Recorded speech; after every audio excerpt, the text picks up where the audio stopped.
dá pra fazer em 25 anos? Montar um quebra-cabeça de 25 mil peças ou abrir uma banquinha de revistas em Boa Viagem, que passaria a servir cerveja bem gelada, petiscos e carne de bode. A iguaria logo ganhou fama e ficou mais famosa do que o boato que Tapacuró estourou. E assim a banca virou bar, depois restaurante, mas sem perder as raízes. Ufa!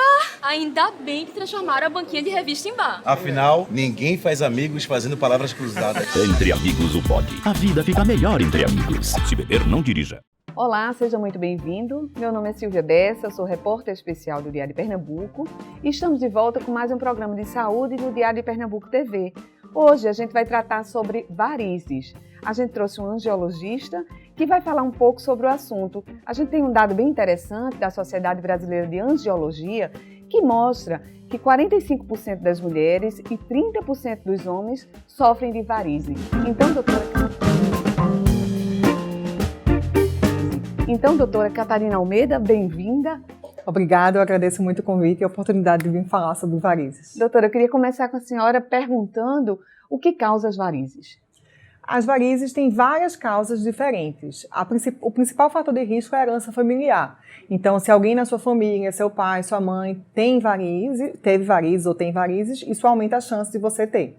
Mas existem outros fatores de risco ao longo da vida. Por exemplo, falta de atividade física, quem não pratica atividade física regularmente, excesso de peso, algumas profissões que exigem que a gente passe muito tempo de pé ou sentada, tabagismo, uso de alguns hormônios, pílula anticoncepcional, reposição hormonal, também pode provocar o surgimento de varizes. E o que são as varizes? Varizes são veias dilatadas e tortuosas. A gente tem dois tipos de vasos diferentes, que são as artérias, que levam sangue rico em oxigênio para o pulmão, para o rim, para o fígado, para a mão, os pés, e tem as veias que tem que retornar esse sangue. Então, o sangue vai com oxigênio e volta através das veias, no caso das pernas, o sentido seria do pé para o coração. Quando essas veias estão doentes, a gente tem o que a gente chama de refluxo, o sangue fica voltando em direção ao pé. E com o avançar da doença, as veias vão se dilatando e ficando tortuosas, que são as varizes. Doutora, e é possível dizer sintomas claros desse problema? No Brasil, talvez a principal queixa seja a queixa do desconforto estético. A gente vai à praia, a gente usa saia, usa short, expõe muito a perna. Mas as varizes não são só uma questão estética. Podem levar a edema, que é o inchaço das pernas, dor, queimação. Isso vai depender também do grau, da gravidade da doença. E no caso extremo, no estágio final da doença, seriam as úlceras venosas. Então, a pessoa que está em casa e que está sentindo dores nas pernas e que não sabe o motivo dessas dores, pode ser um indicativo de varize? Pode, sim. É muito comum o paciente vir para a gente porque está com algum tipo de dor, né? Eu brinco, eu fiz, nem toda dor de perna é uma dor vascular. E mesmo que seja vascular, pode não ser só dor de varizes.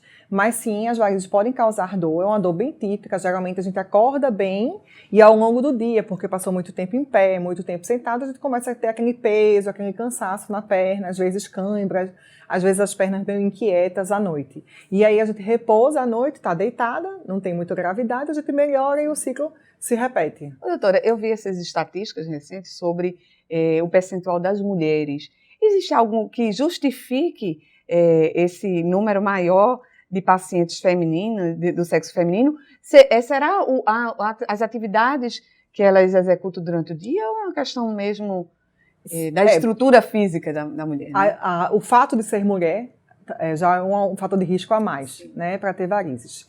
Tanto pelas questões hormonais, como eu já falei, como por questão de gestação. A mulher tem filhos, é engravida, durante a gestação a gente é excesso de peso, tem alterações hormonais, o próprio útero ele pode comprimir um pouco, dificultando o retorno venoso. Então isso pode levar à formação das varizes. E a mulher, ela tende a se cuidar mais do que o homem. Já faz parte da rotina da gente como mulher fazer prevenção ginecológica, né? Então a mulher ela vai antes de ter doença e o homem não. O homem geralmente ele procura quando ele está doente, ele não se previne. Então talvez também por isso as mulheres venham mais. Doutora, eu queria saber se a pessoa tá em casa e já tem a varize, ela já se instalou, já é perceptível nas pernas e eu queria saber o que é possível fazer para amenizar. A gente recomenda. As varizes são uma doença progressiva e que até o momento não tem uma cura definitiva. Então a gente trata o que a gente está vendo e vai trabalhar na prevenção e manutenção também da doença.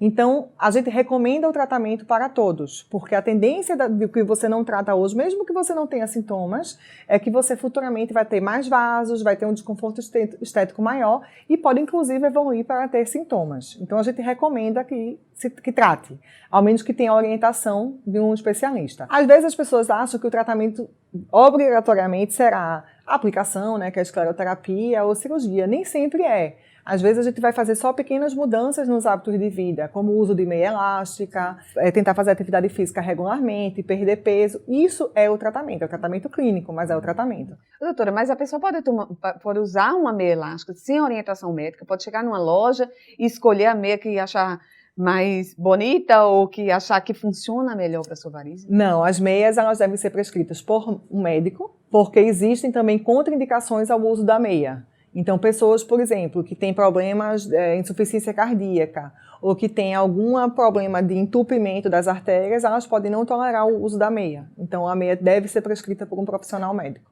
Doutora, existe mito? Existe informação, aí eu queria saber, é mito ou é verdade?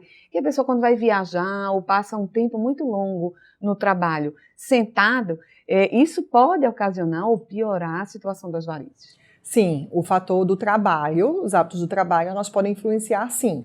Existem, inclusive, alguns estudos que eles falam que, por exemplo, eles estudaram cirurgiões que passavam tempo em pé em cirurgias longas. E qual o impacto do uso da meia nesses profissionais? E mostrou que eles têm uma progressão menor da doença e menos edema, menos inchaço das pernas. O fato da gente passar muito tempo de pé está relacionado à progressão da doença também. O pior fator para isso é a obesidade. Pacientes que estão acima do peso, eles têm risco maior de ter varizes e varizes da forma mais grave. Então, o controle do peso é importante. Cura não há, né? Não, mas a gente pode melhorar, né? Com hábitos de vida, atividade física, como eu falei, para a gente tentar. Às vezes você vai vir pensando na questão estética, tem muita coisa para você tratar. E aí, mas eu não vou tratar porque volta. Realmente, se você vier a primeira vez que tem muita coisa, a gente vai ter muito mais trabalho, tem muito o que tratar. E você fará a manutenção depois. E aí, usando meia e fazendo atividade física, você vai melhorar um pouco seu prognóstico, né? Sua resposta. Elas desaparecem por totalmente? Totalmente? Depende de como a gente vai tratar e qual a veia que a gente vai tratar, tá? Hoje em dia a gente tem tratamentos para varizes que não precisam ir para o hospital, você não precisa de anestesia, não precisa de repouso, a gente faz no próprio consultório e ainda existe tratamento cirúrgico. Então, por exemplo, a espuma, que é um tratamento que está bem em alta hoje em dia, se eu for tratar veias muito grandes, que é uma limitação para a espuma, essas veias elas não vão sumir completamente, ela vai ficar fechadinha, o paciente vai melhorar da estética, ou vai melhorar da queixa de dor, de peso na perna, mas a veia ela pode recanalizar, pode voltar a passar sangue dentro dessa veia depois, porque é uma limitação da técnica. Agora, uma veia que eu removi na cirurgia, ou um vasinho pequenininho que eu tratei com aplicação com escleroterapia e ele sumiu, esse vasinho não vai voltar. Mas, naturalmente, por conta da história natural da doença, a recorrência ela é comum. Então, outros podem aparecer, às vezes, no mesmo canto. Por isso que dá a impressão que voltou, né? Esse tratamento sobre espuma, usando a espuma, como é que se dá? Ela é um tipo de aplicação de escleroterapia que a gente produz, no caso aqui da gente, com polidocanol, a gente agita ele em 2 seringas com ar e fica parecendo espuma de detergente mesmo. E aí eu posso usar esse líquido em diferentes concentrações. Então eu posso tratar desde dos vasinhos vermelhinhos até safenas e veias maiores. Ele é adaptável. Doutora, a senhora me falou que daqui a uns dias vai ter também um encontro importante aqui de especialistas na área de angiologia. Eu queria que a senhora me dissesse como vai ser esse encontro e a importância dele para a cidade, né? Recife vai sediar, representando aí pela Sociedade Brasileira de Angiologia e Cirurgia Vascular aqui de Pernambuco. A gente vai ter o 43º Congresso Brasileiro de Angiologia e Cirurgia Vascular aqui em Recife, no Centro de Convenções, no período de 8 a 12 de outubro, onde a gente vai discutir todas essas técnicas de tratamento de varizes, de trombose, de doenças arteriais. Vai ser uma oportunidade aí para todo mundo que é vascular participar, tanto rever colegas, interagir e aprender muito também. E o público espera que vocês cheguem a algumas soluções e alguns procedimentos novos para beneficiar tanta gente. Isso. Doutora, obrigada pela presença. Volte outras vezes, que a gente gostou muito das suas dicas. Oh, muito obrigada, eu agradeço o convite. Obrigada. A você que nos assistiu, muito obrigada por estar aqui. Na próxima quarta-feira a gente volta com um novo especialista. Até mais.